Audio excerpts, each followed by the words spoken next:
Hey everyone! Welcome back to my channel, Virtuous Tech. Today, we're tackling a common and often frustrating issue: the BIOS legacy boot of UEFI-Only media error. This usually happens when you're trying to boot from a USB drive or installation media, and your BIOS or firmware settings are mismatched. But don't worry, I'll walk you through it step by step. Let's dive in.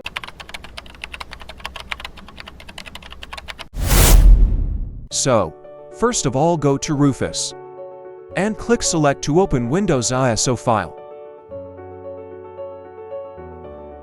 Change partition scheme to MBR and target system become BIOS or UEFI-CSM. Click Start. Click OK. We have to wait few minutes to finish.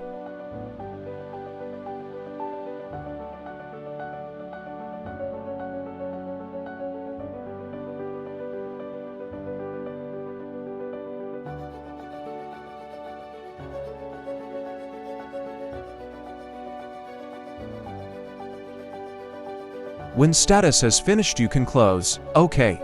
Let's go back to computer we want.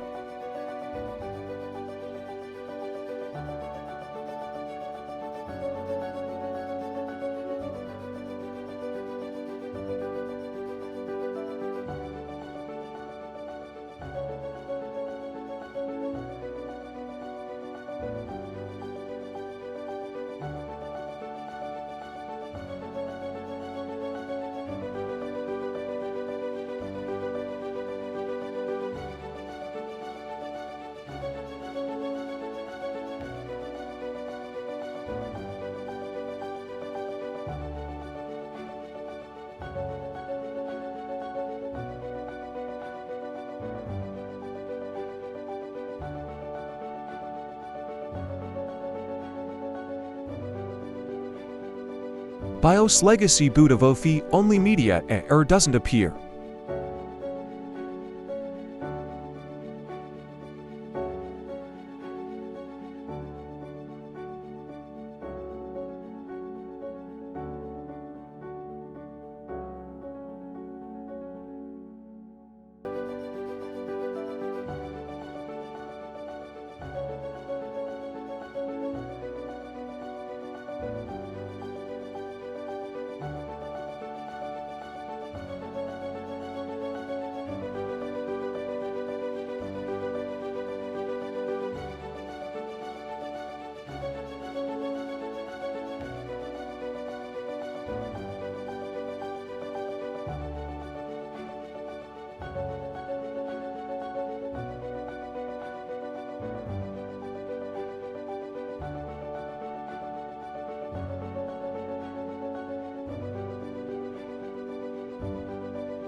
Now, you can install Windows perfectly. If this video is useful for you, please like and subscribe my channel. Thanks for watching.